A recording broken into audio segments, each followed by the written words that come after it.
There we go.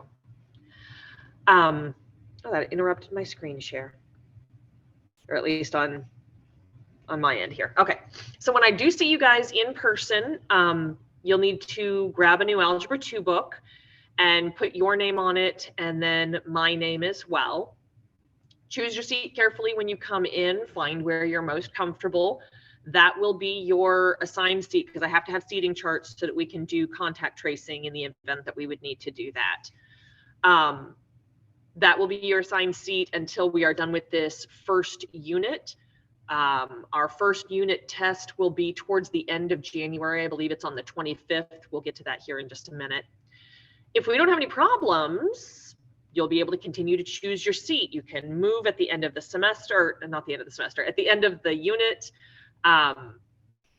or if you find that you would rather be in a different spot, that would be okay, so long as we don't have any disciplinary or cheating problems. If we have disciplinary problems, cheating problems, then I'll need to move some people around.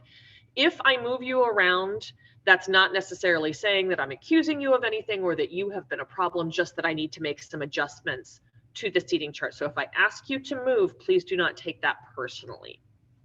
Bathroom policy, go when you need to. Make sure you get the bathroom pass for me. It'll be a laminated pass that you can grab and take to the restroom. There is one, so if somebody's in the bathroom, you've got to wait until they get back before you can go. Be aware that anything that you miss during class, you are responsible for catching up on. Do you guys have any questions about that first part? I know that you're not able to get in here and get settled, but hopefully I'll get to see you guys tomorrow. Are we good on those pieces so far?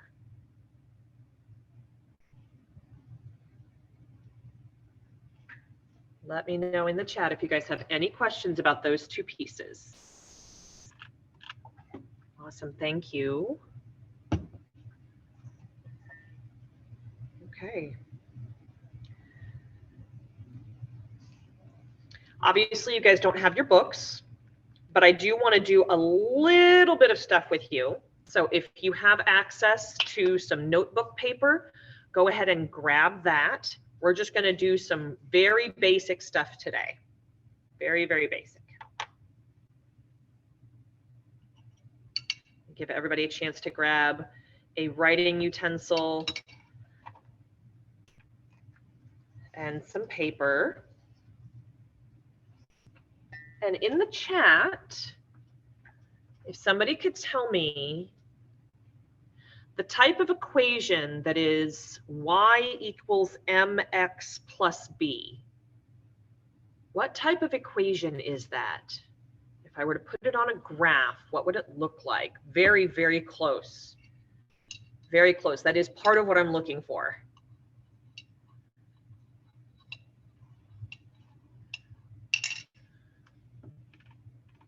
There we go. Yes, this is slope-intercept form.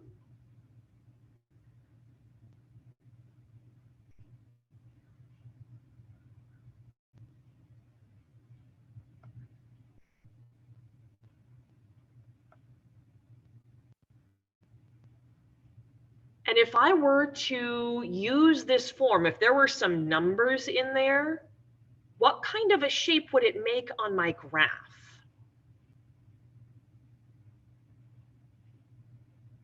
Yes, absolutely correct. This would make a line. This is a linear equation.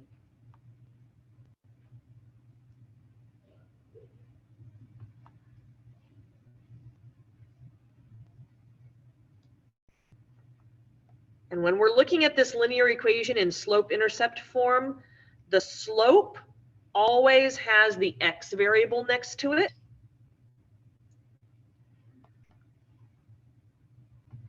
And the y-intercept will never have a variable next to it. This is just going to be a number. It can be a positive number, it can be a negative number, it can be a fraction, it can be a decimal.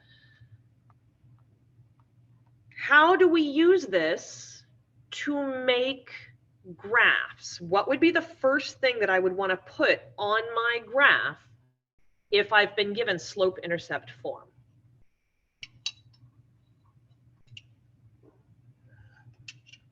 Absolutely correct. First, we would plot the y-intercept, or B, on the y-axis. Y-axis is the one that goes up and down. And after we plot that first point, what would I do after that?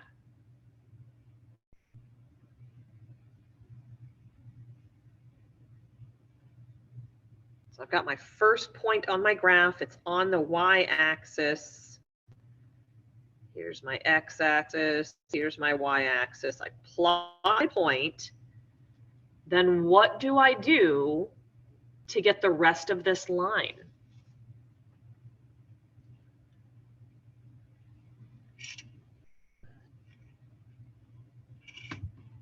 How do I get the rest of this line?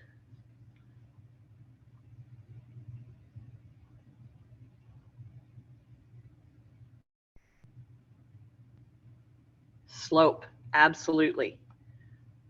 Then we use our slope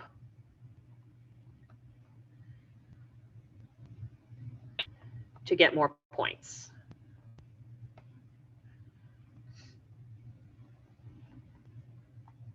And slope is rise over run. When I say rise over run, rise is the change in the y's.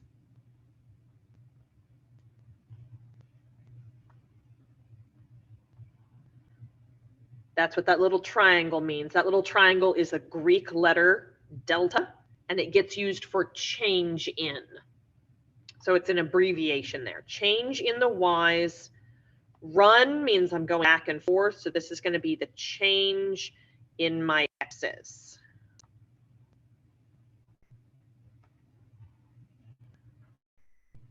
All right, so I want to practice doing that with a couple of graphs here real quick. So again, on your paper, if you just have regular lined paper, you don't have graph paper, that's okay. Just draw a quick XY axis. If you have lined notebook paper, you already kind of have those vertical lines. And so then we would just need along the X axis to put some lines for each individual marking left and right. So we want to graph this line here. Where will my first point go on my graph? Tell me where to put it. Absolutely. There we go. So this is my y-intercept. And I'm going to plot that point as an ordered pair. I would write it as 0, 5, because when we write ordered pairs, the x part always comes first, the y part comes second. So 0, 5 right here. And then I see that it's telling me my slope is -2. But we said that the slope was rise over run. Problem is I don't see a fraction. So how do I use this right here, this -2?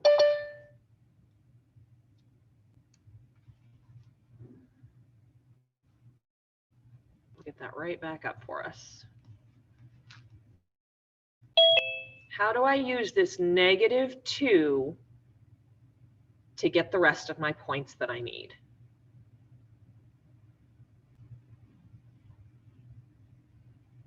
Which way would I go? How would I go?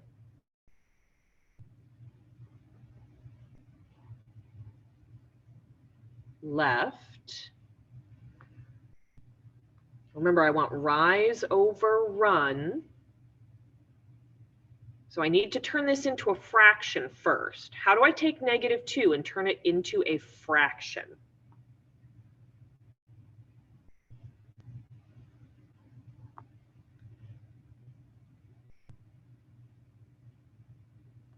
How do I take -2 and turn it into a fraction?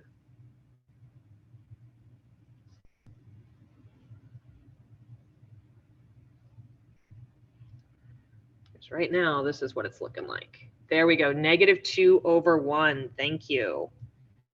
-2/1. Let me make this just a little bit smaller here. There we go. So the -2 is up on top. That is my rise. So that's telling me I need to go down 2.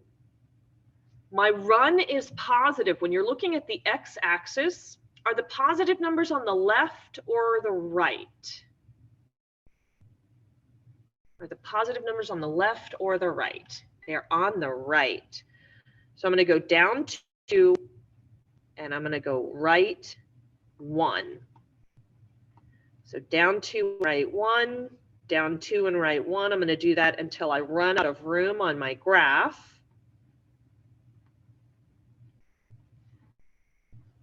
And then I can turn that around and make it go backwards, following the same pattern, but doing everything in reverse. So instead of down 2 and to the right 1, I'm going to go up 2 and to the left 1.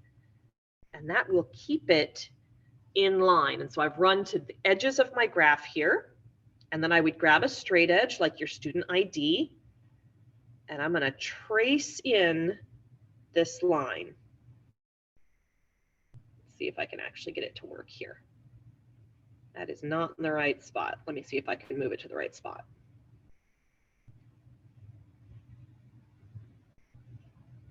There we go. Trace through those points there. Pop some arrows on the end. Why do we put the arrows on the end of a line? What's the purpose of putting the arrows on the ends there? It keeps going, absolutely. It never, ever, ever stops.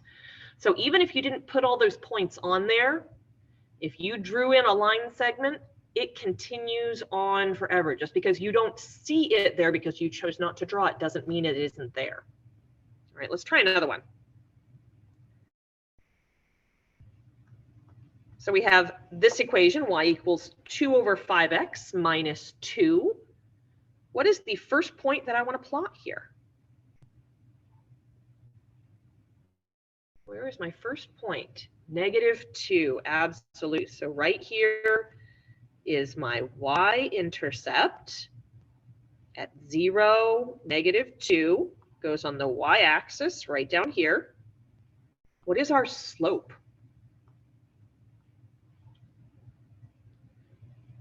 Two-fifths. Here's our slope. It's already a fraction for us, so tell me which ways I'm going. How am I going to move to get my next point?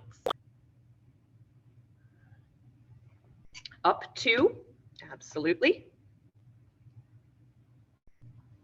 And right 5, yes. So from that spot, -2, I'm going to go up 2 and right 5, up 2 and right 5. That takes me to the edge of the graph that I have here. Down 2 and left 5 to make it go backwards. Get a couple more points on here. Down 2 and left 5. Grab my straight edge, trace through those points. Don't forget to pop your arrows on the end. Those arrows really are important. They have meaning. Wonderful, wonderful, wonderful. Let's see, I want to do just a little bit more with graphing. You guys have any questions for me before I scoot on to anything else?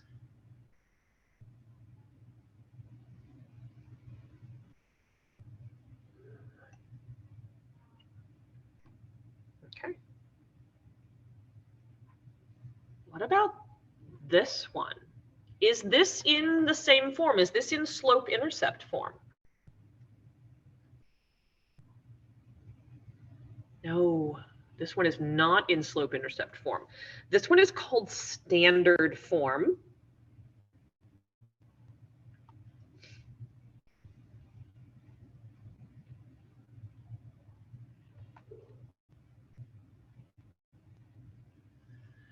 There's a couple things we can do here. If it's in standard form, We can use this to find our x-intercept and our y-intercept, and then we could use that to find our slope, rise over run, or we can take it and put it into slope-intercept form. Let's put it in slope-intercept form first, and then I'll show you how to get your x and y intercepts from this. So I'm going to bring this down here. 4x plus 5y equals 20. Which of those pieces do I want alone if I'm in slope-intercept form? Which of those pieces do I want to be all alone on one side? The y. So we need to get the y all by itself. So I'm going to leave that right there. That means I'm going to need to get rid of this 4x. So I'm going to subtract 4x from both sides. I'm going to bring down, that's a positive 5y equals, that's a negative 4x. Is that 20 there, positive or negative? 20 is positive, so plus 20. I still have the 5 in front of the y that I need to get rid of. What operation would I use to get rid of the 5? Division. The 5 is being multiplied to the y right now, so I need to divide it.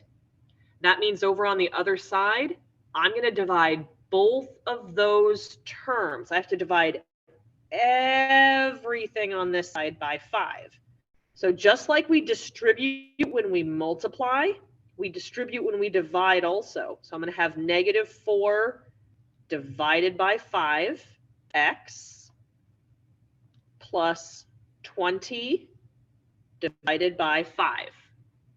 Can any of those pieces reduce?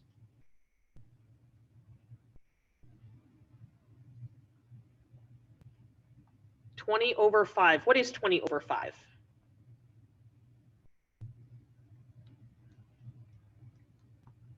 What is 20 over 5? 4. So I have a positive 4. So here is our y-intercept at 0, 4. So I'm going to go ahead and plot that right here. And then we have our slope, or rise over run. So I'm going to go down 4. The 5 on the bottom, though, is positive. So I'm going to go to the right because that's the positive side of the x-axis. So down 4 and right 5. Down 4, right 5. Down 4, right 5. Turn it around, go the other way. Up 4 and left 5. Right about there. Grab my straight edge and trace in my line. Don't forget to pop those arrows on the end. All right, I told you I was going to show you how to get the x and y intercepts from just our standard form, because we can use just that to get our points, and then use that pattern, how you would rise and run to go between those points to get your slope and get more points. So my x-intercept is always going to be some number and then a 0. So I'm going to put a 0 in the place of the y there, because that's always going to be that part of the ordered pair. So I put a 0 in here, equals 20. Well, 5 times 0 is just 0. So I would have 4x equals 20. And if I divide both sides by 4, I get that x is 5. So my x-intercept is 5, 0. And if you look at our graph, that is exactly where our x-intercept ended up, was at 5, 0. I can do the same thing for my y-intercept. The y-intercept is always going to be 0 and then a number. So this time I'm going to put the 0 in the place of the x. So that would be 4, and then I'd put 0 in the place of the x there. Plus 5y equals 20. 4 times 0 is 0, so this just becomes 5y equals 20. And when I divide both sides by 5, I get that y is 4. And so from that, I can see that my y-intercept would become 0, 4. That's exactly what we got when we put it into slope-intercept form. So I can get those 2 points from my standard form, and then I could count rise and run. I'd want my rise first. So moving from one to the other, I see that I'd be going down 4, so that'd be minus 4, and to the right 5. So this would be my slope. And then I could use that pattern to get my other points there. All right, we have just a couple of minutes left. I want to look at factoring. What's the first thing we always look for when we factor? Let me know in the chat. What is the very first thing that we always look for when we factor?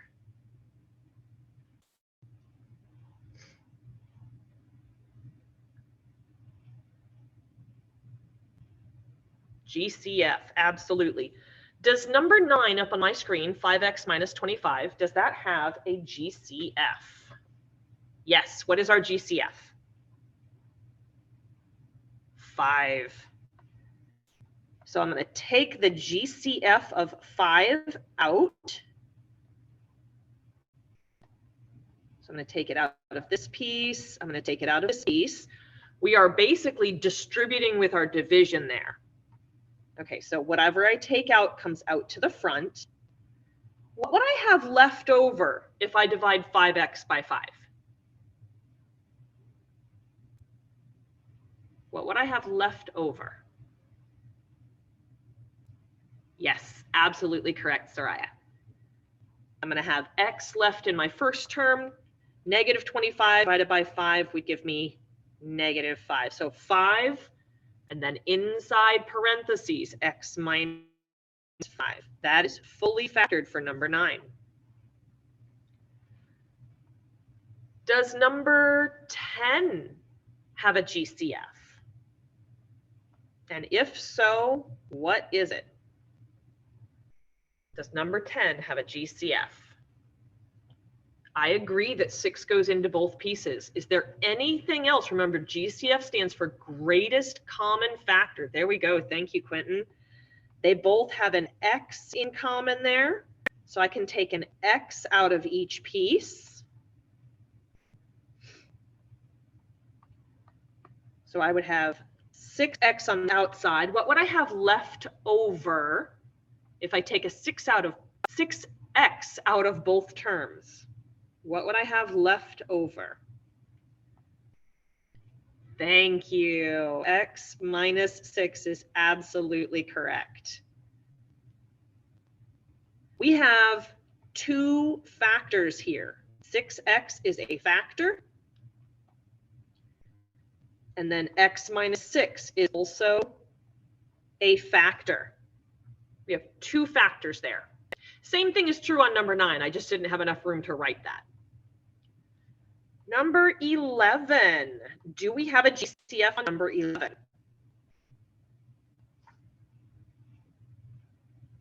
No. I only have 2 terms though. Does anybody remember what special situation we call this here when we only have 2 terms? We have an A term and a C term, and there's subtraction in between them. Does anybody remember what that's called? Difference of squares is absolutely correct.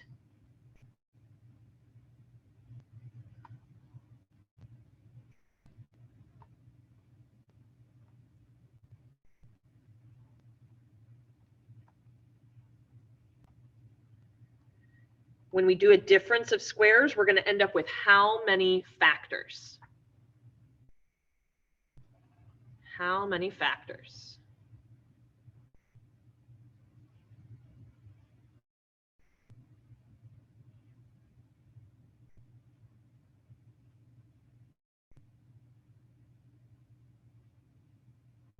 Number 9, I had 2 factors. Number 10, I had 2 factors. Anybody want to take a guess? We're going to get 2 factors on this one. They will be almost identical with only 1 difference between them. What will be the difference between my 2 factors here?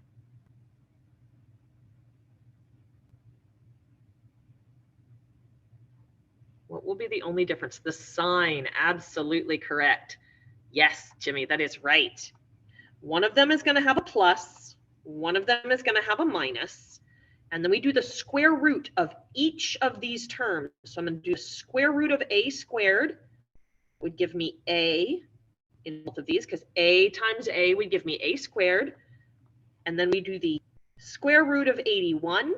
That's 9. So I have a plus 9, a minus 9. Because if I do positive 9 times negative 9, I get negative 81. Beautiful. Just a smidge more, and then we will call it a day. All right. 13 and 14. We're going to factor these 2, and then we're going to be done. First thing I always look for is what?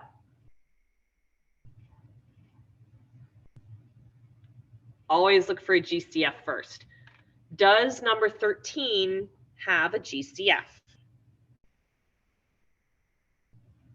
No. No GCF. If you had me last semester, we talked about being able to use shortcuts on some of these. Can I use my shortcut where I just do the X and I don't have to do the whole box on number 13? Yes. Soraya, how did you know that? How do we know whether or not we can use the shortcut?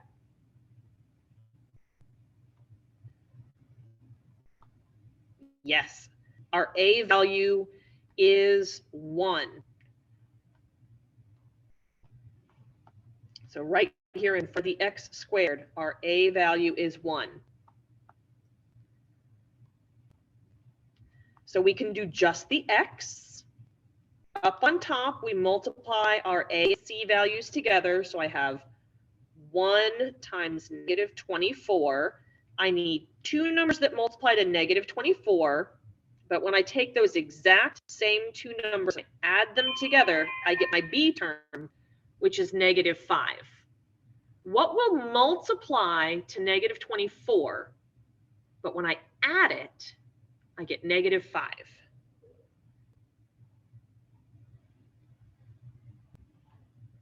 Multiplies to negative 24, adds to negative 5.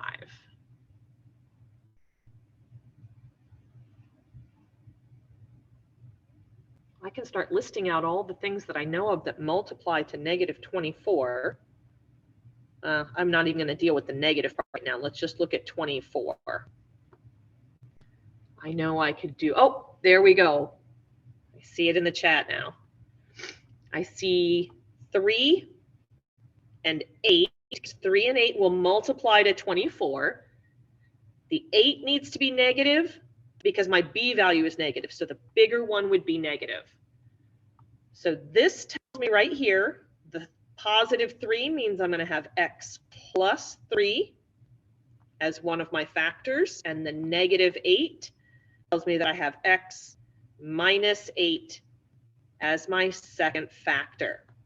This is a factor. And this is a factor. All right, let's do the very last one, number 14. Do we have a GCF on number 14?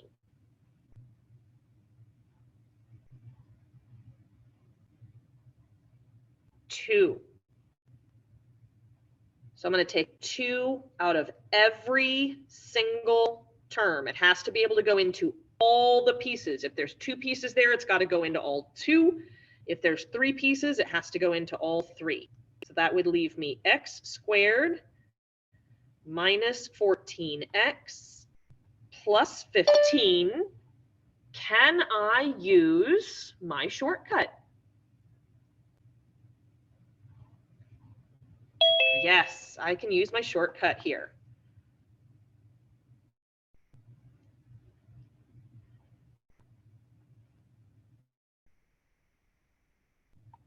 Because my A is equal to 1 now. In here, after I get that GCF out of the way, my A is 1.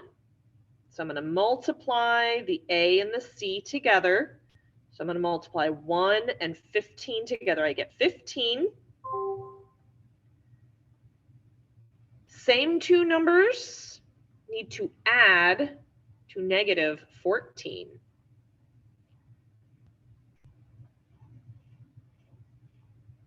Multiplies to 15, adds to negative 14.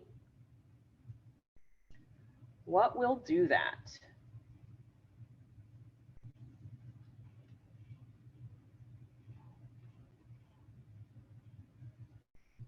See, negative 15 and 1, that's going to multiply to negative 15.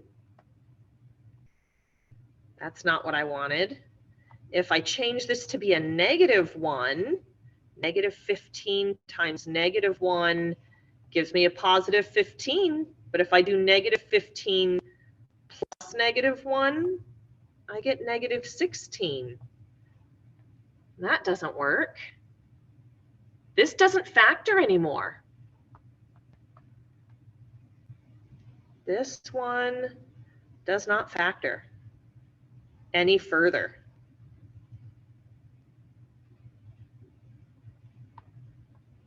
So fully factored would just be this right here. 2 times x squared minus 14x plus 15.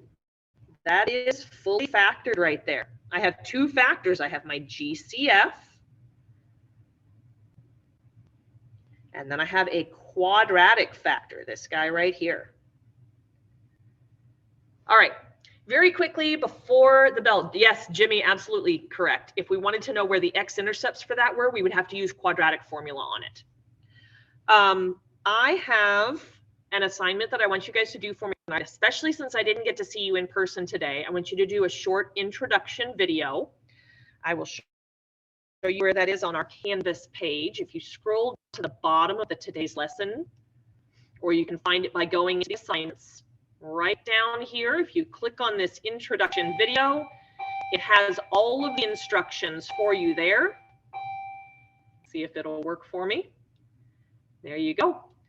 Tells you what should be included in the video. I will be the only person watching these. Make sure that you fully pronounce your first and last name so that I know how to say your name.